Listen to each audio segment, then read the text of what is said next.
Sobre tudo que se deve guardar, guarda o coração, porque dele procedem as fontes da vida. Vamos falar juntos? Sobre tudo o que se deve guardar, guarda o coração, porque dele procedem as fontes da vida. Isaías capítulo 30, versículo 3 diz assim: portanto, esta maldade vos será como brecha, que prestes a cair, já forma barriga no alto muro, cuja queda vem de repente, num momento. Também a palavra de Deus nos diz em Efésios capítulo 4, versículo 27 e 32, não deis lugar ao diabo.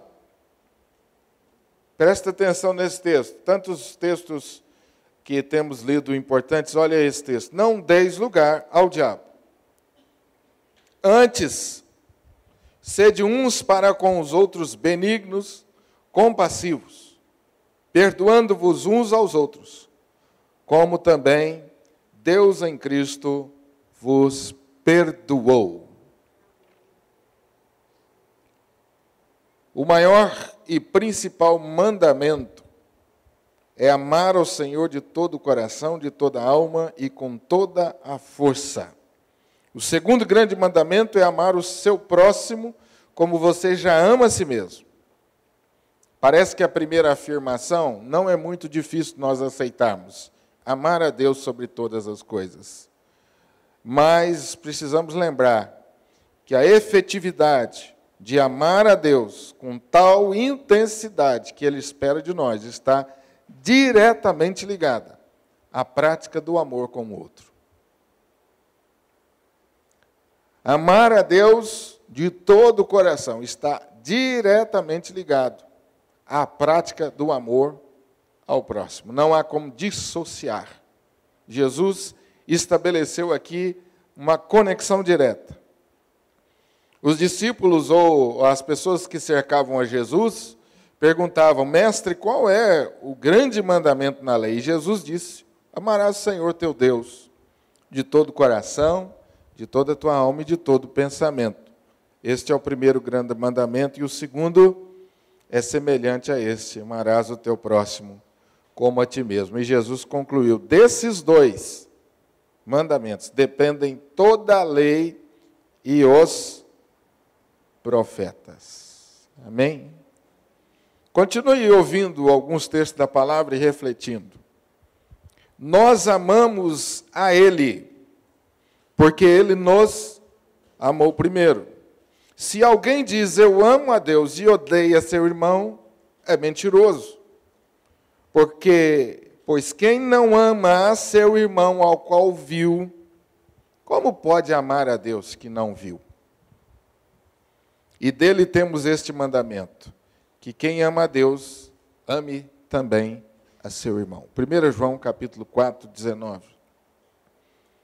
Jesus aos seus discípulos: portanto, se trouxeres a tua oferta ao altar, e aí te lembrares que teu irmão tem alguma coisa contra ti, deixa ali mesmo a tua oferta, e vai primeiro reconciliar com teu irmão. E só então depois vem e apresente a tua oferta. Mateus 5, 23, 26. Tiago, capítulo 4, versículo 1. De onde procedem as guerras e contendas que há entre vós? De onde, senão, dos prazeres que militam a nossa carne? Mais um texto. Irmãos, não faleis mal uns dos outros. Quem fala mal de um irmão e julga a seu irmão, fala mal da lei e julga a lei. Se tu julgas a lei, já não és observador da lei, mas juiz. Há um só legislador que pode salvar e destruir. Tu, porém, quem és que julgas a outrem? Há um só que pode julgar. Tu, porém, quem és que julgas? Esse é o lugar de Deus. Todos esses textos apontam para talvez a prática mais desafiadora da nossa vida cristã, o exercício do perdão. Nós falamos na quarta-feira passada sobre um outro grande desafio que está posto para nós, sobre a amargura e o ressentimento. E nós vimos aqui alguns textos, fizemos alguns comentários, inclusive algumas coisas do ponto de vista da psicologia, da ciência, dizendo quanto mal faz para a nossa vida guardar a amargura no coração, o ressentimento. Nós destacamos um texto por excelência, que é o texto de Hebreus, que diz que a amargura, ela nos afasta da graça de Deus, ela nos priva da graça de Deus, e ela ainda tem o poder de contaminar as pessoas ao nosso redor. Então nós vimos que a amargura e o ressentimento são desafios que estão diante de nós aí. Porque nós vivemos em relacionamento. 99,9% da nossa vida é relacionamento. Não é verdade? Nós não vivemos isolados. O tempo todo nos relacionamos com as pessoas. No ambiente familiar, que é o nosso primeiro campo, depois o nosso trabalho. Quem não trabalha normalmente frequenta uma escola, às vezes 6, 7 horas por dia, está ali também envolvido com grupos e com equipes, está se relacionando. Final de semana nós vamos para as reuniões da igreja, alguns que podem vêm participar de atividades durante a semana, e novamente nós estamos lá desafiados a viver em relacionamento. Quem vive em relacionamento, uma hora ou outra, ofende ou é ofendido. É impossível você passar por essa vida sem viver essa experiência de ofender alguém, de magoar alguém, de entristecer alguém, de causar uma ferida ou também de ser ferido. É impossível. Eu poderia fazer essa pergunta aqui e a resposta é tranquila. Quem nunca passou por isso? Tem alguém que poderia levantar a mão e dizer, pastor, graças a Deus nessa vida nunca ofendi e nunca fui ofendido? Não tem. Então está posto diante de nós, talvez, os maiores desafios, que é perdoar. Como que eu posso vencer a amargura e o ressentimento? Não existe outra forma a não ser o exercício do perdão. Os textos que nós lemos aqui, e nós lemos poucos textos. Poderíamos ficar aqui, gente, mais horas lendo textos da palavra de Deus, falando sobre a prática do perdão, sobre a prática do amor, porque é tão essencial isso para a nossa vida. Mas, ao mesmo tempo, e eu não sei se os irmãos concordam com isso, embora a gente necessite tanto disso, parece que nós sabemos tão pouco sobre isso. Não é verdade? Não tem uma vez que eu não ministre sobre esse assunto, ou que eu tenha ministrado sobre esse assunto, que eu não tenha ficado surpreso com as dúvidas das pessoas. Não que isso diminuísse alguém de forma nenhuma. A gente tem dúvida, a gente tem oportunidade de esclarecer e a gente precisa perguntar mesmo. E eu espero que vocês façam isso essa noite, embora a gente não tenha tanto tempo assim, mas podemos tentar esclarecer algumas. Mas não tem uma vez que eu não fico surpreso. Outra surpresa agradável que eu tenho é que, normalmente, durante esse assunto, eu vejo pessoas sendo quebrantadas. A última vez que eu ministrei sobre esse assunto foi na classe de casais aqui na nossa igreja. E pelo menos 3 pessoas terminaram a aula dizendo assim, pastor, eu tinha que estar nessa aula. Que coisa maravilhosa, eu estava precisando ouvir isso. Quantos problemas, meus irmãos, perduram na nossa vida por falta do exercício do perdão? Vocês sabem disso. E a gente, como pastor que lida muito com aconselhamento, conversa bastante com as pessoas, ouve muito as pessoas, a gente fica impressionado com isso. Quantos problemas nós guardamos, quantos problemas não resolvidos, que atravancam a nossa vida, que impedem o nosso crescimento, que poderiam ter sido resolvidos se tivesse sido exercitado o perdão. Vamos conversar um pouquinho sobre o perdão? Há tanta coisa que nós poderíamos falar, mas eu selecionei algumas coisas e, à medida que eu for expondo, nós vamos fazendo comentários e vamos pedindo a Deus, pela graça, que o Espírito Santo ministre ao nosso coração. Amém? Quando uma pessoa é ofendida e se torna amargurada, o primeiro impulso, a primeira reação emocional para com o ofensor é de desforrar ou de agredi-lo. É ou não é? Ação e reação. E a Bíblia diz que o único caminho para você resolver isso aí é o perdão. Porque uma hora ou outra você vai realmente responder de forma agressiva.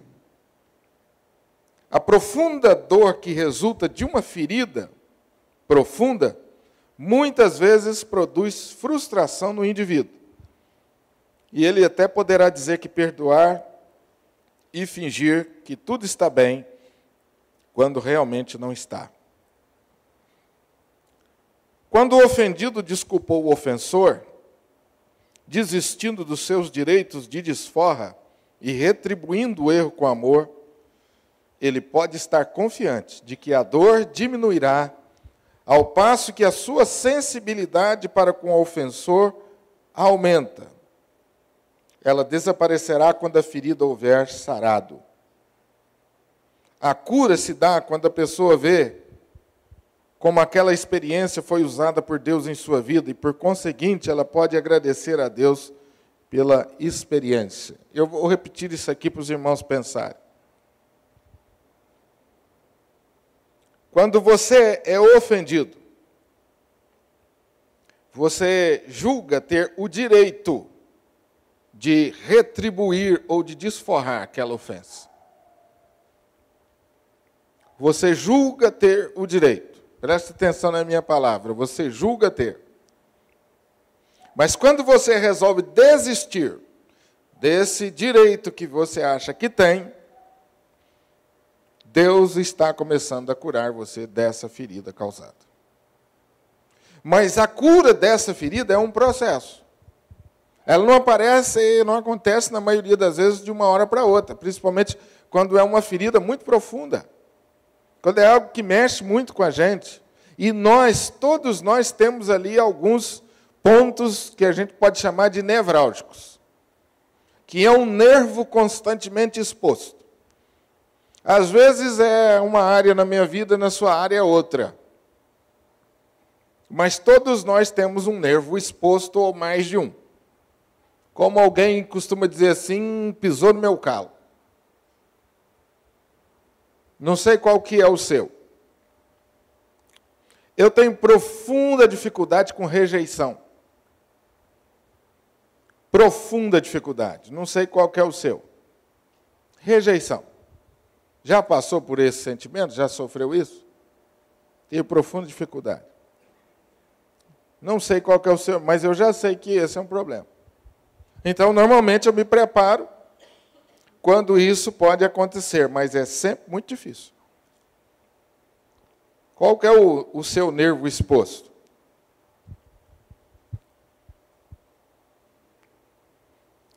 Normalmente, quando a pessoa decide perdoar, independente de qualquer que tenha sido a ferida, e ele resolve seguir o processo de Deus, ele se surpreende de como Deus opera esse milagre na sua vida.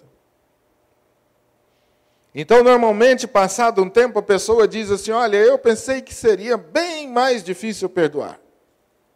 Mas eu cheguei à conclusão e aprendi que não é tão complicado assim. Essa pessoa, por certo, ela começou o processo do perdão e Deus foi tratando e curando. Se a pessoa for apunhalada, a dor da ferida permanecerá por muito tempo depois de que a faca ter sido retirada. Agora, a cicatrização dessa ferida depende do tratamento que ela recebe. Se ela não for tratada, ela poderá infeccionar. Muitas vezes nós optamos por curar a ferida superficialmente. Colocamos um curativo na superfície e não enfrentamos o problema de fato. Uma ferida tem que sarar de dentro para fora. Uma ferida tem que sarar de dentro para fora. Algumas coisas interessantes. O perdão se relaciona com a nossa reação emocional para com o ofensor. Isso aqui é muito importante para você entender isso. O perdão se relaciona com a nossa reação emocional para com o ofensor. Perdoar alguém é transferir para Deus a responsabilidade de impor qualquer punição. Porque no momento em que nós somos feridos ou julgamos ter sido feridos, o nosso primeiro impulso é retribuir. Mas se nós conseguimos vencer essa etapa e não retribuímos, nós não podemos negar porque a ferida está lá. Porque tem pessoas que têm um temperamento assim, eu prefiro não falar nada para não criar problema. Não é verdade? Mas a ferida ficou. E normalmente pessoas que têm esse tipo de temperamento, mais tarde, eles vão levantar esse problema, ou esse problema vai aparecer ainda maior. Isso é muito comum em casais. Quando eles chegam a um ponto de discórdia tal em que começam a desenterrar os defuntos, normalmente você descobre algumas coisas que foram guardadas lá no fundo do coração e não foram resolvidas. Então a pessoa lembra de detalhes. O primeiro passo para você interromper esse processo é você decidir transferir esse direito de punir a pessoa que te ofendeu, ou de disciplinar a pessoa, talvez uma palavra melhor, você transferir isso para Deus. Quando a pessoa é ofendida, ele fala assim, como que eu vou perdoar? Como que eu posso perdoar uma coisa dessa? A ferida é muito profunda, a dor é muito profunda. Essa é a reação emocional. Eu preciso, no momento, esfriar a cabeça, talvez num tempo de oração, de leitura da palavra, eu substituir aquela reação emocional por uma reação racional. E aqui está muita dúvida. Que as pessoas me dizem o seguinte, falam o seguinte, pastor, eu não vou ser hipócrita, eu não estou sentindo vontade de perdoar, então eu não vou perdoar, não vou ser hipócrita. E aí a grande questão que muitas vezes eu falo em algumas mensagens, que eu acho isso muito importante. A gente tem que perguntar, nós somos dirigidos pelo sentimento ou pela razão? Nós somos dirigidos pelo sentimento ou pela razão? Interessante que, quando você vai fazer um negócio que envolve dinheiro, facilmente você atribui a faculdade de resolver a razão, não é verdade? Não, aqui eu preciso ser racional. E aí, normalmente, você toma a melhor decisão. Você tem uma doença e o médico recomendou uma dieta severa, porque senão você vai para a cova mesmo. Você olhou para aquele chocolate ou para aquele sorvete, o seu sentimento, a sua vontade, o seu desejo diz, coma. E aí você lembra da turma levando seu caixão para o cemitério, cantando um hino, repartindo seus bens.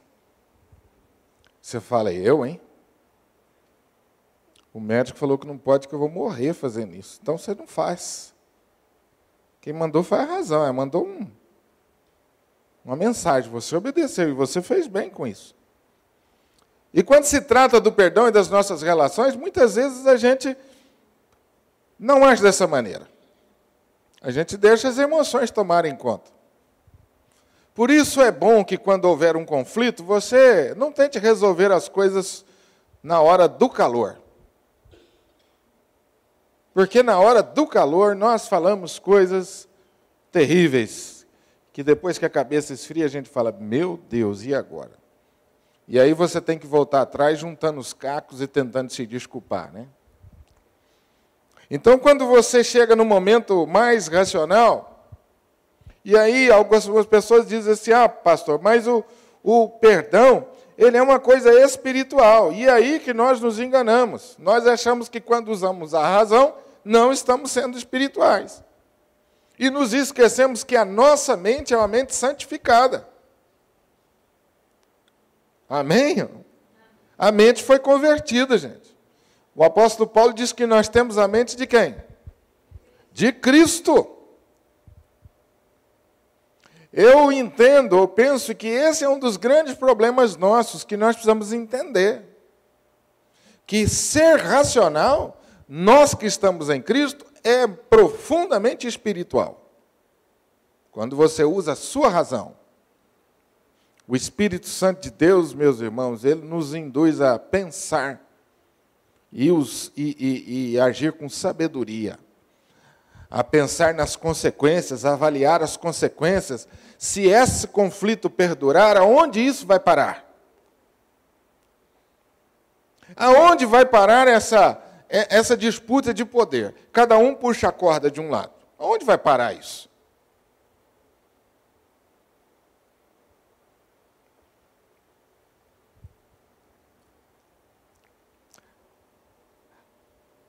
A gente lida muito com isso, né? Às vezes um casal chega para conversar comigo, pastor, vou divorciar.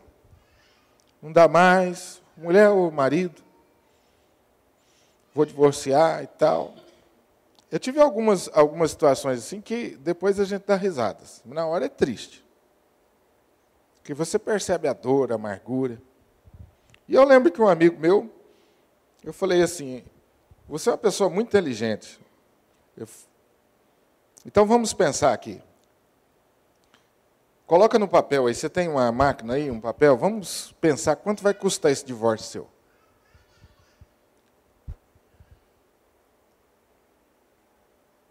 Aí depois eu falei para ele, tem mais uma coisa, tá? Você vai ter que arcar com a pensão dos seus filhos, vai ter que sustentar a sua esposa e a outra que você disse que vai arrumar. Soma aí, vamos ver quanto que dá. Misericórdia, pastor. Eu não tinha pensado nisso, não. Eu falei, então, você está vendo onde você vai parar?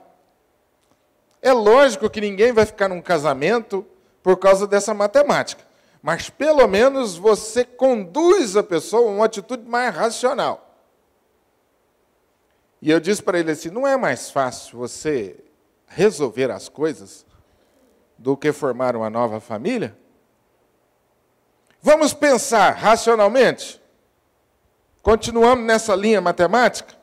Por que você acha que o seu próximo casamento não terá os mesmos problemas desse? Ele falou, não tinha pensado nisso. Eu falei, pois é, mais uma coisa para você colocar na matemática aí para a gente ir somando. Se daqui um ano, talvez um pouco mais, você não está aqui conversando comigo de novo para a gente fazer o segundo divórcio. Você está achando que vai acontecer uma situação de relacionamento onde haverá perfeição? Não haverá problema? Então vamos pensar, será que não dá para você administrar esse problema, administrar essa crise, exercitar o perdão? E aí o golpe final, né, é quando você fala nos filhos. E eu tenho um amigo, quando a gente tem mais intimidade com a pessoa, a gente chega a esse ponto. E eu disse para ele o seguinte, você já pensou um outro homem abraçando seu filho ou sua filha na sua casa? Ele falou, misericórdia, pode parar aí, pastor. Pode parar aí. Eu falei, então, vamos continuar com esse divórcio? Eu falei, não, Luiz. O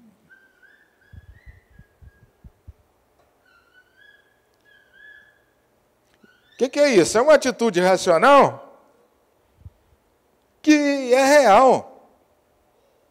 Que é real. A gente não pensa nas consequências do ato.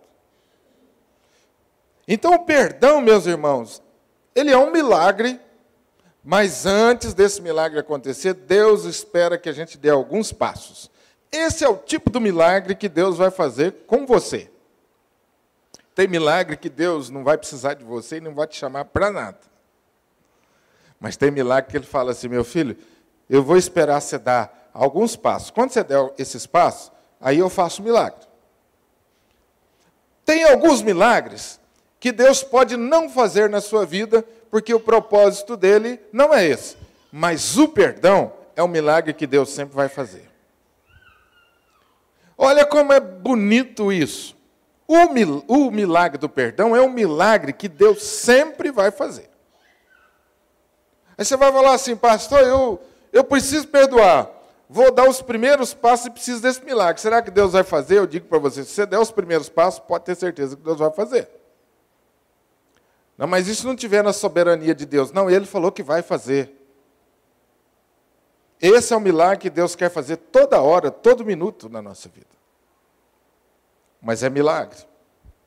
Eu disse isso no nosso encontro de quarta-feira passada, que para mim perdoar é um milagre. Porque esse processo de você resolver isso lá no íntimo, só Deus. Só Deus. E Deus já me mostrou isso tantas vezes, e deve ter te mostrado. Eu me recordo que eu acompanhava um casal, desde que chegaram à igreja. O marido chegou primeiro. Chegou primeiro e ele dizia o seguinte, pastor, meu sonho é ver minha esposa aqui comigo. E a gente dizia, por que ela não vem? Ela falou assim, ela ainda está receosa, os familiares são de outra igreja. Um dia nós conhecemos a mulher dele. E nós ficamos encantados com aquela mulher. Que sensatez, que sobriedade, que mulher generosa. E eu falei assim, mas o que será que está acontecendo que essa mulher é tão resistente? E aí a gente descobriu que o relacionamento deles, ou a atitude dele em casa, não ajudava nem um pouquinho. E, na verdade, ela não estava acreditando que Deus estava mudando a vida dele. E um dia, no momento mais íntimo, ela disse assim, eu vou dar mais um tempo para ver se o meu marido fica na igreja mesmo, pastor, isso vai haver mudança. E aí, no meu íntimo, eu pensei, parece que quem está precisando de mudança é ele mesmo, porque ela já está tratada por Deus. Ele ficou na igreja. Com o tempo ela veio. Realmente ela veio, continuou aquela mesma mulher muito sóbria, muito discreta, muito amorosa, mas veio uma briga conjugal. Aquele homem, dentre os seus maus hábitos que ele tinha o hábito de todas as tardes reunir-se com amigos, e ali tomando a sua cerveja, ele jogava conversa fora, conversava, jogava conversa fora, todas as tardes. A minha casa ficava no caminho do barzinho que ele reunia com os amigos. De vez em quando eu passava e via ele lá. E um dia eu conversei com ele.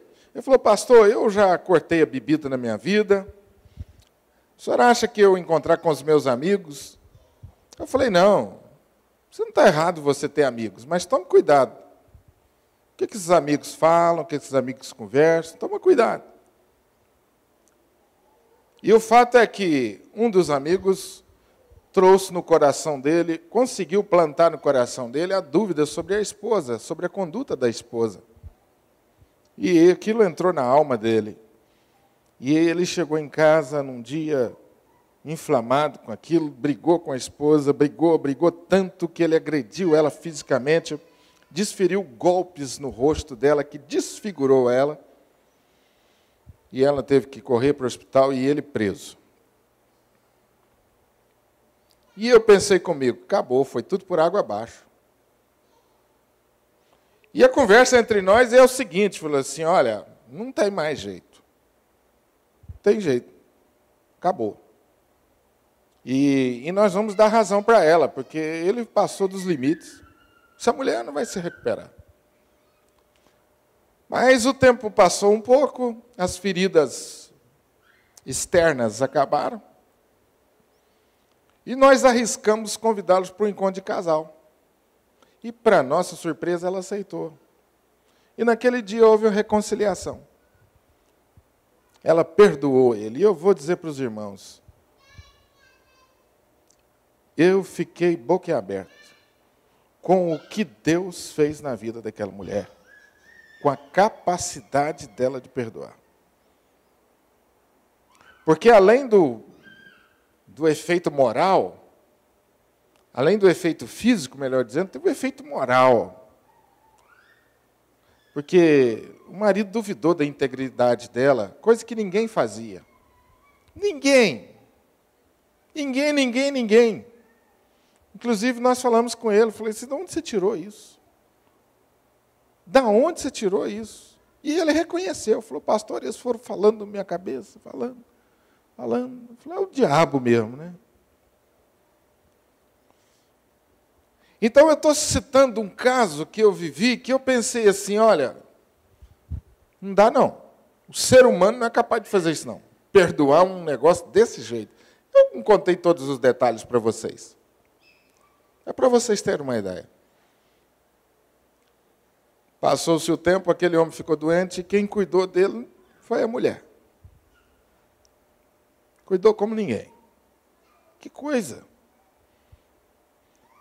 Eu falei, Deus, só o Senhor para operar um milagre desse na vida de alguém. Só Deus, isso é milagre, gente. Mas Deus faz esse milagre. Não há ofensa que Deus não seja capaz de operar esse milagre. Mas eu preciso dar os primeiros passos. Eu preciso entregar o meu direito a Deus. E liberar o ofensor. Eu queria falar mais algumas coisas com vocês sobre isso. Pois se alguém quiser perguntar, vá guardando isso. Perdão é um ato de obediência ao Senhor. Nós precisamos entender, aceitar, que se não amamos os outros, não amamos a Deus. Se você não conceder perdão aos outros, não será perdoado por Deus. Oração do Pai Nosso, que nós fazemos tantas vezes. Perdoa as nossas ofensas, assim como perdoamos os...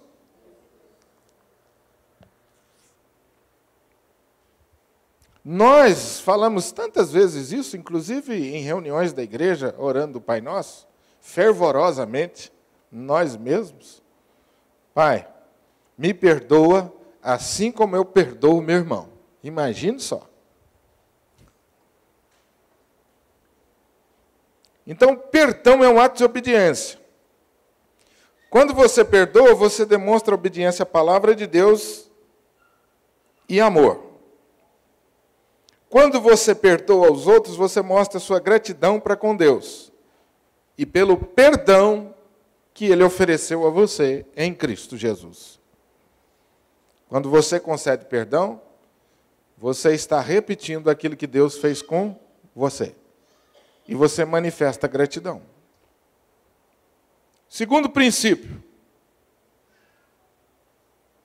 Não julgue os outros com base em padrões, perspectivas ou experiências pessoais. Porque a Bíblia diz que na mesma medida que você julgar, você será julgado. Com muita facilidade, nós omitimos juízos sobre a conduta das pessoas. E quando nós emitimos um juízo sobre a conduta das pessoas, normalmente, nós fazemos isso de acordo com o nosso padrão pessoal. Por que fulano deveria ter dito isso ou falado isso? Ah, porque eu não concordo com essa atitude e acho que não se deve falar isso ou não se deve fazer isso. é o seu ponto de vista pessoal. Então você julgou o outro de acordo com o seu ponto de vista pessoal. E quem disse que o seu ponto de vista pessoal está certo? Então nós precisamos tomar muito cuidado e evitar julgar as pessoas. E a palavra de Deus é muito clara, que esse papel não é nosso. Se você estiver prestando culto a Deus, e a gente faz isso 24 horas por dia, e lembrar que alguém tem algo contra você, interrompa o seu culto e vá em busca da reconciliação. Nós, às vezes, achamos que culto a Deus, que a Bíblia se refere, é o culto de domingo à noite. E alguns até acham que é só o da Santa Ceia. Então, entre uma Santa Ceia e outra, que é uma vez por mês, eu tenho um mês aí para resolver os meus problemas. Porque a Bíblia diz que eu não posso cultuar a Deus enquanto eu não resolver. Então, tem um mês. Só que a Bíblia está dizendo culto a Deus, irmão. A Bíblia ensina que culto a Deus é 24 horas por dia. Não para. Até quando você está dormindo, você está cultuando a Deus.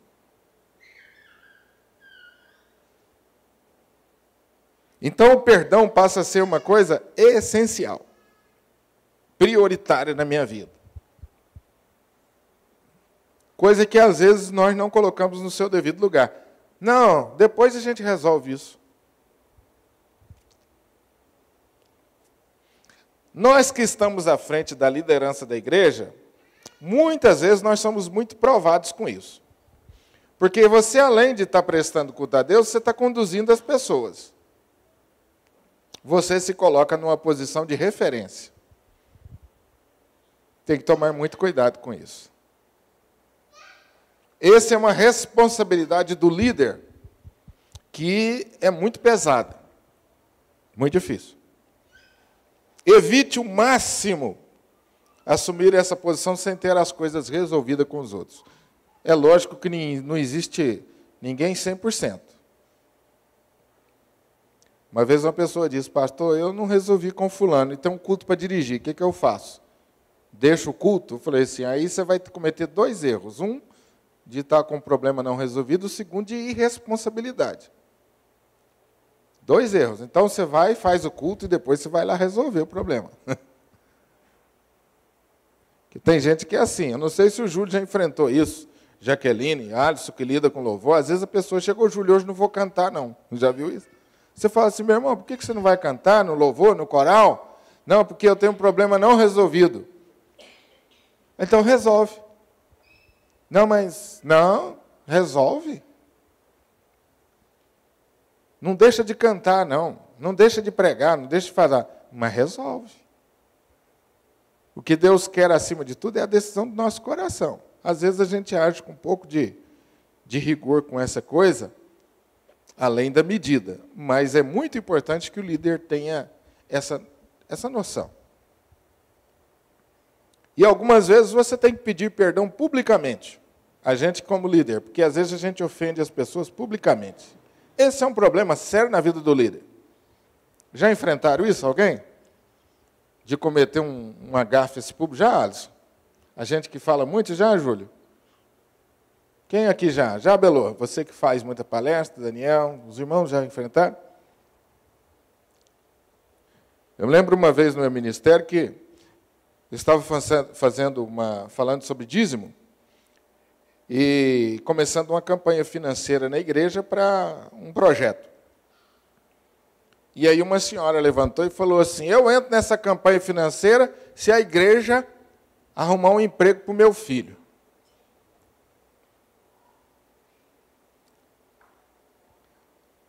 Aquele momento o sangue ocupou todos os centímetros e milímetros do meu corpo. Da planta do pé até a última raiz do cabelo. Hã? Talhou. Tuf! Ah, não deu nem tempo de orar. Eu disse para ela, minha senhora, a igreja não pode fazer isso não, porque o nosso Deus não aceita esse tipo de negócio. Isso é um negócio. Deus, só dá um emprego para meu filho que eu te dou o dízimo e a oferta. Isso é negócio. E ela se ofendeu com isso. E eu fui até carinhoso na resposta, pelo tanto de sangue que eu tinha no cérebro. Mas ela se ofendeu. Todo mundo terminou o culto, pastor, boa resposta para a irmã, hein? Tem muita gente na igreja que pensa isso. Mas a irmã magoou. Magoou. Aí eu percebi a diferença dela. E ela mandou o recado para mim, que estava magoada. Eu falei, minha irmã, a senhora me perdoa. Eu falei, não, mas a senhora me ofendeu publicamente. Eu falei, é verdade. Então vou lá publicamente. E já me aconteceu mais vezes. Mas é muito bom que isso aconteça. A Bíblia diz que aquele que se humilha será exaltado. Então, às vezes, caminha uma segunda milha, uma terceira, ela estava errada. Inclusive, os irmãos vieram indignados. Pastor, você não precisava ter feito isso, a irmã está errada. Eu falei, pois é, mas agora ela vai consertar, vocês vão ver. Agora ela vai consertar. É mesmo? Eu falei, vai, vocês vão ver. Como é que ela vai entrar na campanha com tudo. E o filho dela talvez nem tenha emprego, mas ela vai entrar. E foi mesmo. Acabou, resolveu o problema. A gente, como líder, às vezes precisa aprender a caminhar essa segunda milha, e às vezes tem até uma terceira, quarta, viu? Precisa aprender. Não é fácil? Não. Não é fácil. Mas no final é muito bom. Muito bom. Eu acho que a gente precisa resolver em abrir mão de certas coisas, do orgulho da gente, e ter uma boa noite de sono. Eu gosto de uma boa noite de sono. Eu sou bom de cama. Deito e durmo imediatamente. Porque uma coisa que tira o sono da gente é problema não resolvido, né? É o problema do perdão. Tira o sono da gente. E dá úlcera no estômago, gastrite, dor de cabeça. E dizem que essa somatização ela pode chegar até na taquicardia. Os médicos hoje falam disso tranquilo. Às vezes você faz todos os exames para achar uma dor e o médico no final fala assim, seu problema é emocional. Tem nada. Volta para casa, cuida da sua vida, resolve os seus problemas lá, porque o problema seu não é físico. A pessoa somatizou aquela amargura, aquele ressentimento, não exerceu o perdão. Pois não, Carlos? Sim.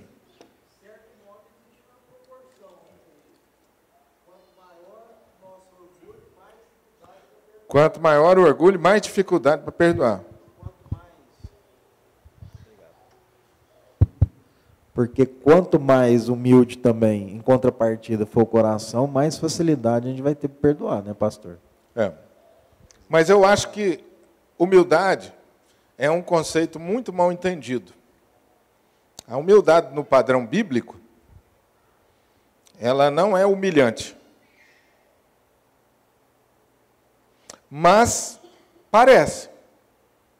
Quando você exercita o perdão e exercita a humildade, você está dando valor àquilo que Cristo fez na sua vida. E você está se julgando superior àquela mágoa. Então, se você for parar para pensar bem, a humildade e o perdão é coisa de gente grande, em Deus, em Cristo. Então, quando a gente fala de humildade, às vezes a gente pensa que você vai ficar inferior àquela pessoa. Não. Por isso que a Bíblia diz sobre amontoar brasas vivas. Pague o mal com bem, e assim, fazendo, você amontoa brasas vivas na cabeça do outro. Ou seja, você pegou o problema e devolveu para ele. O problema agora é dele. Ah, mas ele não me perdoou. O problema é dele. E se você for um bom crente, você vai orar para ele te ajudar a perdoar. E você é um bom crente, você vai pedir o perdão e vai ajudar ele em oração. Deus, ajuda esse miserável a me perdoar, porque o coração dele é duro. E ele precisa disso, assim como eu também preciso. E a gente cresce demais com isso. Mas você tem plena razão. O grande obstáculo, talvez o maior obstáculo ao perdão, é realmente o orgulho. Deus nos capacitou para conceder perdão aos outros, amém? Por que, pastor, é possível viver isso que o senhor está acabando de falar? Porque Deus nos capacitou, irmãos, isso não vem de nós. Isso não vem de nós, não adianta. Por isso que eu disse para vocês, isso é um milagre. Eu não consigo perdoar. Olha, em primeiro lugar, passe na cruz, receba o poder que vem da cruz, e aí você vai conseguir perdoar. Porque se não passar pela cruz, o que envolve passar pela cruz? É você olhar pela cruz e você perceber que você faz parte daquele time pelo qual Jesus morreu, que não merecia nada a não ser a condenação. Você faz parte desse time. E que por causa disso, eu e você, nós não temos o direito de julgar e nem de retribuir a ofensa a ninguém. Esse direito Jesus conquistou. Então, quando você acumula mágoa no coração, fale com você mesmo. Eu estou errado, sobretudo porque eu estou usando um direito que eu não tenho. Ah, mas eu estou tão magoado. Mas você não tem esse direito, não. Como assim? Não, você não tem esse direito. De guardar mágoa, não. Se você olhar para a cruz do Calvário, Jesus morreu na cruz do Calvário por nós, no nosso lugar. E ali Jesus assumiu o direito de retribuir e de fazer justiça sobre a nossa vida. Nós não pertencemos a nós mesmos, nós pertencemos a Jesus. Então esse direito é dele, ele é que é o Senhor agora. Esse é um exercício racional, bíblico, que a gente precisa fazer. Pois não? Vilma? Corre lá, espera só um pouquinho o Wesley chegar. E ele está precisando fazer exercício mesmo. Ele vai... Brincadeira, viu, Wesley? Sobre tudo que você está colocando aí, veio à minha mente a respeito de minha mãe. A minha mãe perdeu a mãe dela com 8 anos de idade. Meu avô casou e depois teve essa segunda mulher. E ela sofreu muito nas mãos dessa madrasta. Ela contava para mim, até levantar calúnia contra ela, porque ela foi a última a casar. Então, a mulher perseguia ela demais da conta, né? Depois, a minha mãe aceitou Jesus. E ela trazia uma mágoa muito grande a respeito disso, que a perseguição era grande. Mas Jesus, entrando no coração de minha mãe, ela passou a olhar aquela mulher como uma mãe, e abraçava ela. Depois ela falava assim, Vilma, que amor é esse que Deus colocou dentro de mim, que eu esqueci tudo que ela fez, eu a amo tanto. E depois ela deu um derrame e não podia mais falar. Ela chorava de ver a situação que eu falo avó, né? Chamava ela de vó, daquela situação. Então, houve realmente o milagre do perdão que o Senhor fez na vida da minha mãe. Foi uma coisa tremenda. Eu acho que, assim como a Vilma contou aqui, vocês conhecem alguns casos. Eu fiquei muito tocado com Júlio, a experiência que você contou no nosso retiro. Sua experiência de vida. Uma hora que Deus tocar no seu coração, você conta para a igreja. Eu fiquei muito tocado. E jamais imaginava da sua experiência, como talvez você se levante para me contar a sua experiência, e eu vou dizer, eu nunca imaginei que você tivesse passado por esse sofrimento, por essa dor. Mas todo aquele que passou pela cruz do Calvário precisa acreditar que ele pode perdoar. Porque pode. Ah, eu não consigo. Não, vai na cruz que você consegue. Olha para a cruz. E perceba que você está lá, naquele time que gritou bem alto, crucifica Jesus e solta Barrabás. Você estava lá naquele time. E Jesus, quando morreu na cruz do Calvário, levou você com ele. Ele morreu por gente igual eu e você. E conquistou a nossa vida. Conquistou a nossa vida. É tão verdade, querido, que quando Deus olha para nós, primeiro Ele olha para Jesus. Quando Deus nos abençoa, Ele nos abençoa em Jesus. Ele nos perdoa, Ele perdoa em Jesus. Ele olha para Jesus, depois para nós. Jesus é que conquistou os méritos para nós. Então, alguns direitos que nós achamos que temos, E, às vezes, por causa desse direito, nós vamos nos afundando. Esse é um direito que eu acho, que eu posso achar que eu tenho, e me levar para o fundo. Eu tenho o direito de guardar mágoa, e eu guardo mágoa, e os anos vão passando e a pessoa vai guardando aquela mágoa. A Vilma contou o caso aqui familiar, que infelizmente é tão comum. Mágoas de filhos contra pais, maus tratos, violência, abandono. Porque a gente ser ofendido por pessoas fora do ambiente familiar tem um peso. E dentro do ambiente familiar, o peso é muito maior. E quando é pai e mãe, aí, meu amigo, aquilo tem um peso profundo. Mas enquanto isso não for resolvido, a gente não vai para frente não, meus irmãos. A gente não cresce. Aquela mágoa, ela vai afundando, ela vai jogando raízes, crescendo raízes para dentro da gente, e nós vamos nos tornando doentes, enfermos. A gente não sabe, mas nós estamos enfermando. Nervosismo, impaciência, insegurança. Não sei se você já tinha pensado nisso. A insegurança tem muita raiz em problemas não resolvidos, em mágoas guardadas. Nós nos tornamos inseguros. Será mesmo que Deus ouve minha oração? Será mesmo que Deus me guarda? Será mesmo que Deus vai fazer isso? Será mesmo que eu sou filho de Deus? De onde procede tanta dúvida e tanto medo? Gente que tem medo de ousar. Não, eu não vou dar esse passo de fé, não, ou eu não vou arriscar. Tem medo. Medo de tomar decisão.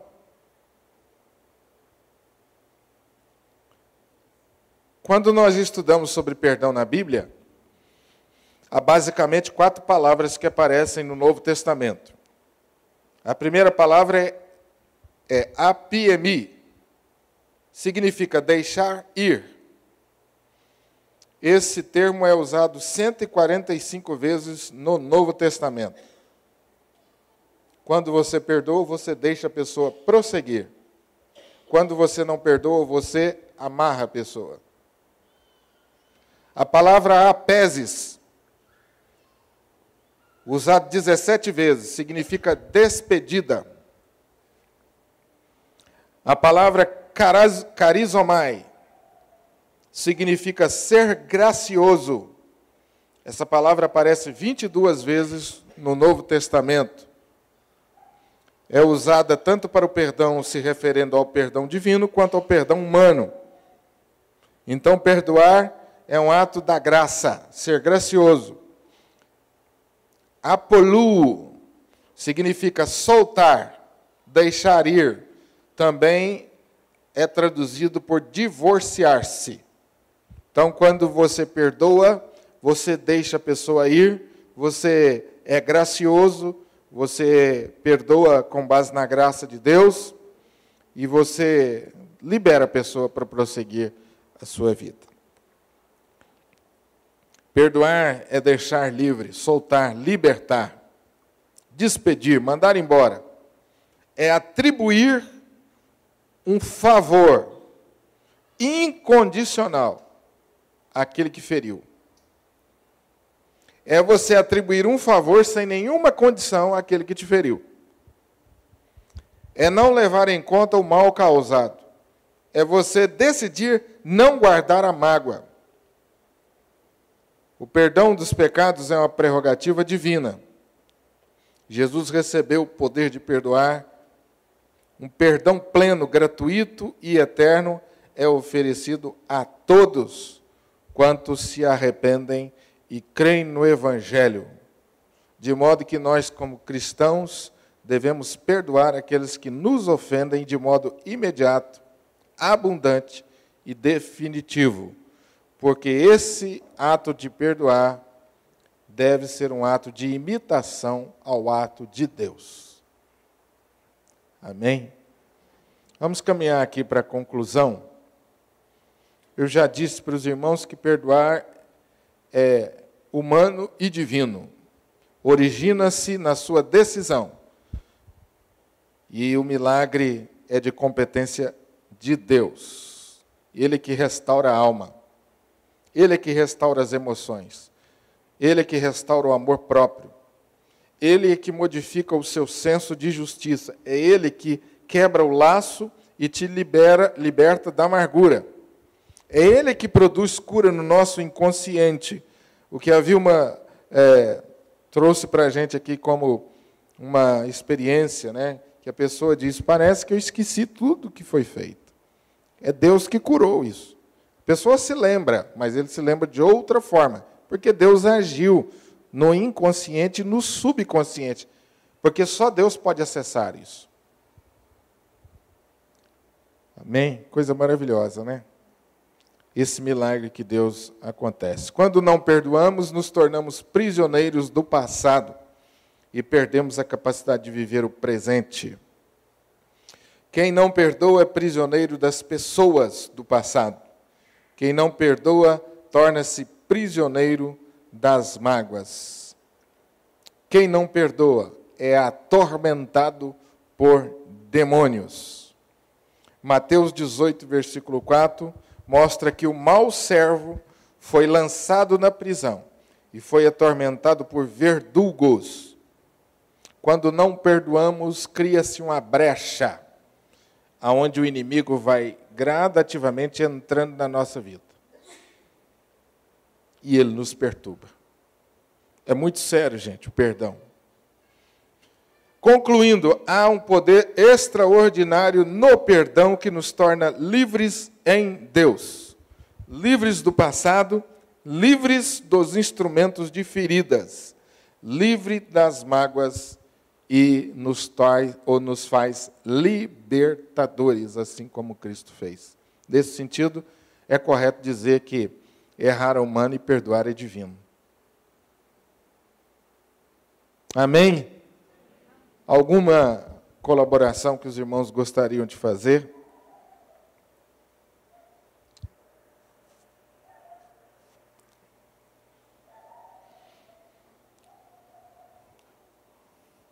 Tem um autor que eu gosto muito de ler, quando ele fala sobre relacionamento, e ele diz assim, o perdão vê as feridas da ofensa como método que Deus usa para tornar você sensível àquele que te ofendeu.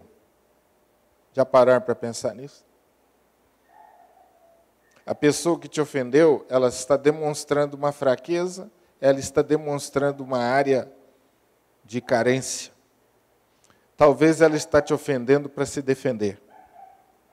Tem gente que se defende ofendendo, agredindo. Tem gente que se defende se retraindo. Tem gente que se defende agredindo. Às vezes nós oscilamos entre esses dois extremos. Ou nos retraímos, ou às vezes agredimos, para nos defender. Quando você é ofendido, pare um pouquinho e pense, por que ele me ofendeu? Talvez ele esteja até querendo chamar a sua atenção e querendo o seu amor. Eu lembro que dois irmãos, depois estavam dando risada de uma discussão entre eles que quase que terminou em tapas. E eles estavam dando risadas e abraçando e orando juntos muito tempo depois e rindo disso. E, na verdade, se tornaram grandes amigos.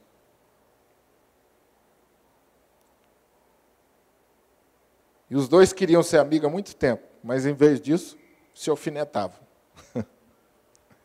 É incrível isso, né? Tem casal, irmãos, que se ofende e briga por causa disso. Os dois morrem de amor um para o outro, mas são tão inseguros e querem chamar a atenção do outro, e o outro não dá bola. Então ele ofende. E tem gente que não sabe receber amor. Quando você oferece amor, você tem que saber oferecer amor. Já viu isso? Sim ou não? Já pararam para pensar? Você tem que saber oferecer amor. E tem gente que, se você demonstra de imediato muito amor, ele te rejeita. Você tem que conhecer o perfil daquela pessoa. É uma pessoa que nunca foi amada, não recebeu carinho. Então, quando você for amar, vai aos poucos. Porque ele não vai saber entender isso. Ele não conhece essa linguagem. E a forma de você amar naquele momento é você amar com sabedoria. Aos poucos, vai mostrando amor, ensinando. e você vai cativando a pessoa até que a pessoa se sente à vontade e livre para ser amada. É maravilhoso isso. Relacionamento é uma arte, né? E a gente, à medida que vai convivendo com as pessoas, vai entendendo. Eu falo com os casais o seguinte, olha, casais no começo do casamento, eu falei assim, daqui a uns anos, vocês vão sentar e vai morrer de dar risada dessas brigas. E vocês vão falar assim, que bobagem, quanto tempo nós perdemos? Porque a gente vai amadurecendo, vai conhecendo o outro, né? Aí você fala assim, não, se ele me ofendeu porque ele queria atenção, e eu nem pensei nisso. Ele queria mais atenção, ela queria mais atenção. E não soube dizer, e me ofendeu. Na verdade, ele me quer, ou ela me quer. E aí você relaxa e fala assim, o ser humano é complicado, né? Não é verdade? Mas a decisão de perdoar, gente, é uma decisão que está ao nosso alcance. Eu não sei se você, ouvindo uma mensagem assim, você podia lembrar de coisas que estão aí para ser resolvidas. Às vezes a pessoa já morreu, mas você está curtindo mágoa ainda. Nesse caso, quem está preso é você. A pessoa já foi embora. Você está preso. Curtindo mágoas. Às vezes o viúvo já está lá no destino final dele e a viúva está aí, né? Não, mas aquele homem me fez tanto mal. Mas fulano me fez tanto mal. A conversa é só do passado. Resolve isso. Resolve isso. E viva o presente e tenha esperança de um futuro abençoado. Vamos orar um pouquinho? Uma mensagem assim, um assunto assim, pede que a gente ore e reflita um pouco. As pessoas às vezes falam assim, pastor, eu sou muito duro. Eu tenho dificuldade de perdoar. Não fique repetindo isso, viu? Vou te dar um conselho. Você não é duro, não. Não fique repetindo isso, não, porque se você ficar repetindo isso, talvez seja uma justificativa para continuar orgulhoso. Então, em vez disso, você fala assim, não, eu vou aprender a ter um coração mais manso e humilde. Eu sou muito duro, eu sou difícil de perdoar, como se isso fosse grande vantagem. Não é, não. Peça para Deus, Deus me dê um coração manso, perdoador, me ajude a olhar na direção certa. Olhe para a cruz e exercite o perdão abundantemente.